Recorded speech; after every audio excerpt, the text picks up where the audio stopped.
Bonjour tout le monde.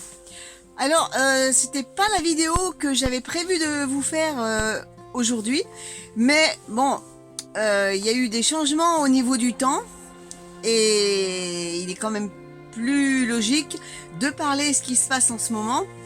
La vidéo que j'avais prévu de vous faire, c'était sur la conservation des légumes que je récolte et comment je les conserve. Il n'y a pas de saison pour la faire, donc je vous la ferai la semaine prochaine.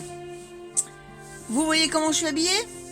Eh bien, les températures ont bien baissé. Nous avons eu 5 degrés ce matin, c'est pas chaud. Et là, bon, il y a un peu de soleil, mais bon, la température reste quand même assez fraîche. Du coup, aujourd'hui, nous sommes samedi et j'en ai profité pour protéger mes cultures. Alors, pas toutes mes cultures, parce que non seulement j'ai pas assez d'arceaux, j'ai pas assez de vaches, et puis il y a des trucs qui peuvent rester dehors, même avec des baisses de température.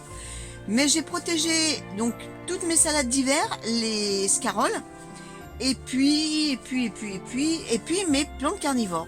Alors j'ai déjà installé les tunnels, les fameux jacotunnels, donc je vais vous les montrer. Et puis je vais protéger les carnivores avec vous. Et je vais vous montrer les petits travaux que j'ai fait hier. Allez, c'est parti!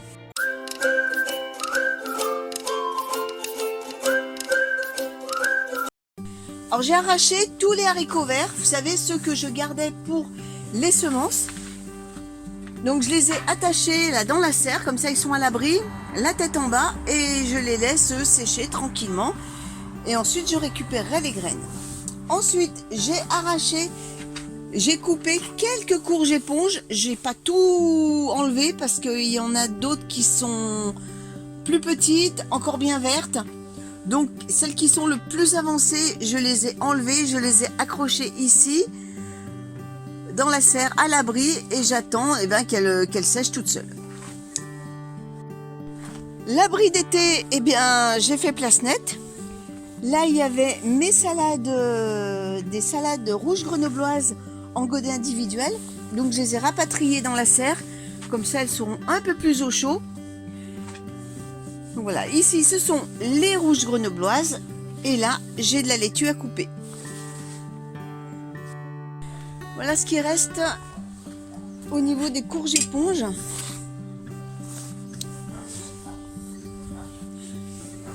Alors, vous voyez, celle-là, elle est encore bien verte, donc je vais la laisser sur place, on verra bien.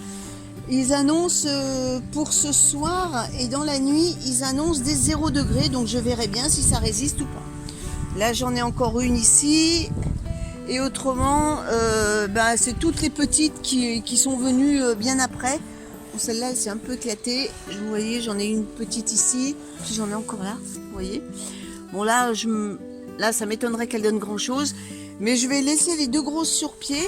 Comme ça, ça fera un bon test si elles résistent à 0 degré.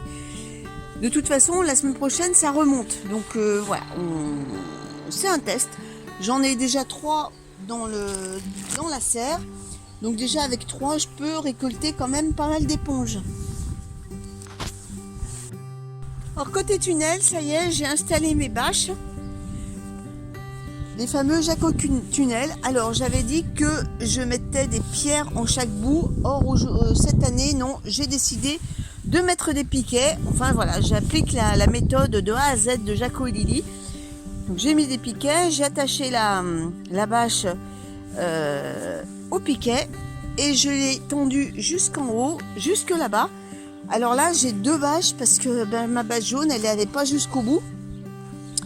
Donc j'ai mis des clips pour tenir la deuxième bâche. Et comme je vous avais expliqué dans la vidéo précédente, j'avais mis les tunnels déjà en place et j'en ai mis par-dessus de façon à tenir la bâche. Comme ça, je n'ai pas besoin de mettre de barres de chaque côté pour tenir la bâche. Et le rebord que vous voyez là, s'il pleut, l'eau va tendre la bâche et ça va assurer l'étanchéité. Si je veux soulever la bâche parce qu'il fait chaud, par exemple, j'ai qu'à soulever comme ça. Voilà. Et l'air passe. Et si je veux rebaisser, rien de plus simple. je remets la bâche dans sa position initiale.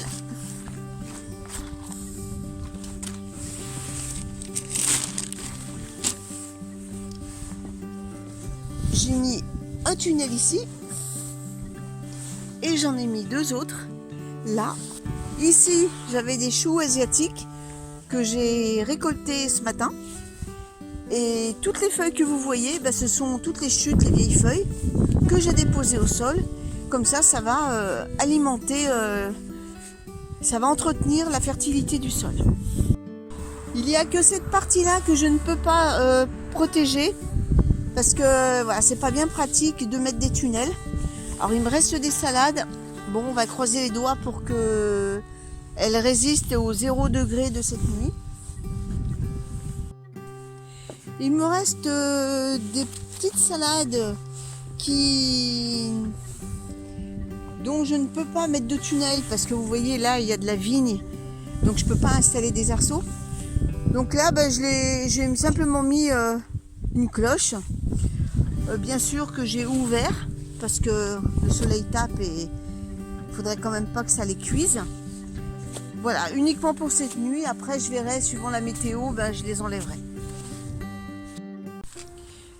Et donc maintenant je vais protéger mes plantes carnivores. Donc il y en a deux ici et le bac qui est ici. Alors vous pouvez remarquer que je vous mettrai une petite photo dans le coin de la vidéo pour vous montrer comment ma Drosera capensis a bien colonisé tout l'espace.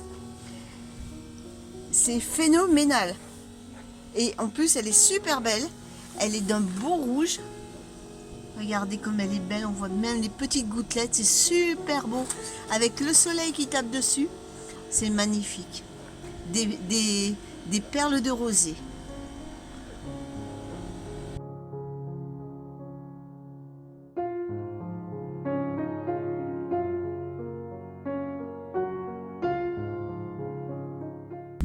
La Drosera capensis est une plante carnivore originaire de l'Afrique du Sud. C'est pour ça c'est une frileuse et il est important de la protéger du gel. Alors chez moi, le bac où elles vivent, eh bien, il est exposé au sud et en plus j'apporte une protection supplémentaire à l'aide d'un voile d'hivernage. Et depuis des années que je cultive ce genre de plante, je n'ai jamais eu aucun souci. Elles craignent beaucoup plus la sécheresse que les températures basses.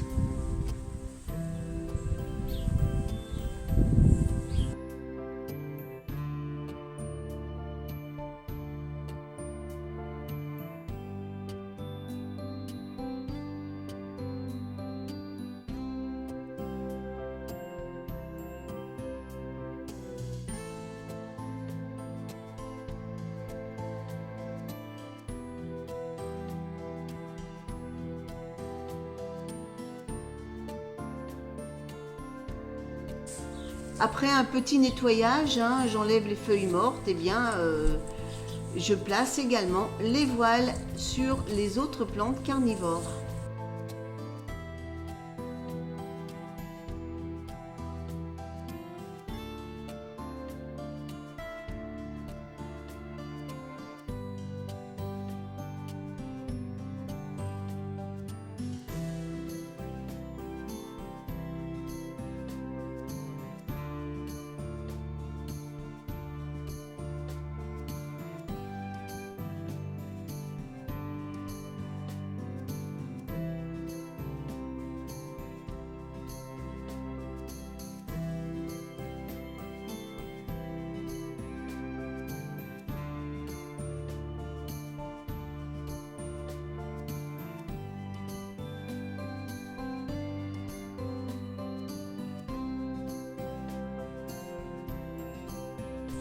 Voilà, donc j'ai bien protégé mes plantes carnivores. Alors j'aime bien le concept des sacs en voile d'hivernage, car comme vous avez pu le voir dans la vidéo, eh bien j'ai qu'à envelopper tout le pot et faire un nœud au bout, et c'est très pratique. je vais vous montrer ce chrysanthème. D'ailleurs, je crois que j'avais fait une vidéo,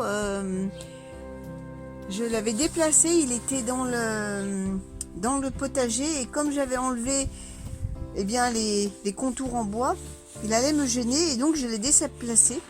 C'est un chrysanthème qu'on m'avait offert il y a déjà pas mal de temps et c'était vraiment un petit pot, mais un petit pot comme ça, où il n'y avait qu'une seule fleur. Donc je l'ai mis en pleine terre et regardez, il est super beau. Voilà, bah écoutez, c'était une courte vidéo. Je vous souhaite à tous un bon dimanche, une bonne semaine et puis on se donne rendez-vous dimanche prochain. Donc la semaine prochaine sera consacrée à la conservation des légumes que je récolte. Salut tout le monde!